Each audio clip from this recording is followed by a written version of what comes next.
একটি বোন প্রশ্ন করেছেন যে ওনার বিয়ে হয়েছে প্রায় 10-15 বছর, কিন্তু ওনার হাজব্যান্ড ওনাকে আর্থিকভাবে সাপোর্ট করেন না, ওনার হাতে কোনো টাকা দেন না, ওনার ব্যাংক অ্যাকাউন্টে কোনো টাকা দেন না। নিজের ব্যাংক অ্যাকাউন্টে লাখ লাখ টাকা থাকা সত্ত্বেও স্ত্রীর ব্যাংক অ্যাকাউন্টে হাজারখানেক টাকাও তিনি রাখতে চান না। ভদ্রলোকের মন মানসিকতা হয়েছে, তোমার যদি কিছু লাগে তুমি আমাকে বলো।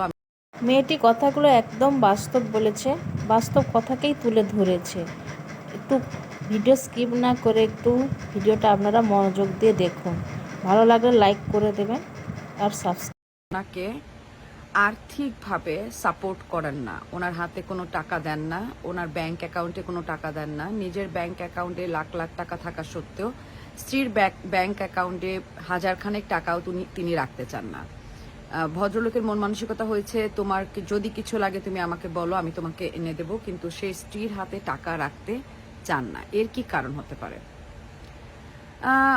আমি স্পেসিফিকলি আপনার হাজব্যান্ডের মাথায় কি চলছে বা কি কারণ সে চিন্তা করছে তা তো আমি বলতে পারবো না বন্ধু, তবে আমি দেখেছি 3-4টি কারণ আছে পুরুষদের এ ধরনের বিহেভিয়ারের জন্য। প্রথম, উনি হয়তো যে হাউস হোল্ডে বড় হয়েছেন, উনি কখনো ওনার বাবাকে ওনার মার হাতে অর্থ দিতে উনি দেখেননি, বা মার হাতে দায়িত্ব দিতে উনি দেখেননি, বা তার মায়ের প্রতি তার বাবার সে রেসপেক্টটা, এটা যে একটা রেসপেক্ট একটা মেয়েকে করা, সে তা শিখে বড় হননি। এটা একটা অনেক বড় কারণ। দ্বিতীয় একটি কারণ আছে আমাদের সমাজ ব্যবস্থা। আমাদের সমাজে ধরে নেওয়া হয় যে মেয়েদের টাকা হলে পরে তারা হাজব্যান্ডদের দাম দেবে না, মেয়েদের যদি টাকা থাকে তারা বেপরোয়া মেবি হয়ে যাবে, এ ধরনের একটা ধারণা থাকতে পারে। তৃতীয় যে কারণটি আছে, এবং আমার কাছে মনে হয় এটা সবচাইতে মেবি একটা রাইট কারণ, যেসব পুরুষরা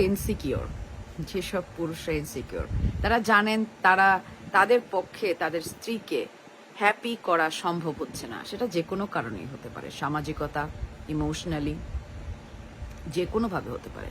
যখন একটি হাজব্যান্ড ইনসিকিওর থাকবেন এবং উনি জানবেন যে আমি আমার স্ত্রীকে 100% সুখী করতে পারছি না, আমার ওয়াইফ আমাকে নিয়ে সুখী নয়, তখনই ওই পুরুষ ওই মেয়েটিকে আর্থিকভাবে সফল হতে দেবেন না বা আর্থিকভাবে তাকে সাপোর্ট করবেন না। কারণ তার ভেতরে একটা ধারণা তৈরি হয়ে যাবে, যেহেতু আমার ওয়াইফ আমাকে দিয়ে সুখী নয়, সে যদি অর্থ পায় সে হয়তো আমাকে ভুলে যাবে, সে যদি অর্থ পায় সে আমাকে ছেড়ে যাবে, সে যদি অর্থ পায় সে হয়তো অন্য পুরুষের কাছে যাবে, সে যদি অর্থ পায় সে হয়তো উচ্ছৃঙ্খল হয়ে যাবে। অলওয়েজ মনে রাখবেন, ওয়াইফের হাতে অর্থ সেই পুরুষই দেয় যে পুরুষ কনফিডেন্ট, যে জানে যে আমি আমার স্ত্রীর অর্থ ছাড়া যতগুলো ডিম্যান্ড আছে একটা মেয়ের, তা আমি পূরণ করতে পারছি। আমার স্ত্রীর অর্থ হাতে থাকাতে আমার স্ত্রীর স্ট্রেংথ, আমার সংসারের স্ট্রেংথ, এটা আমার স্ত্রীর বা আমার দুর্বলতা নয়।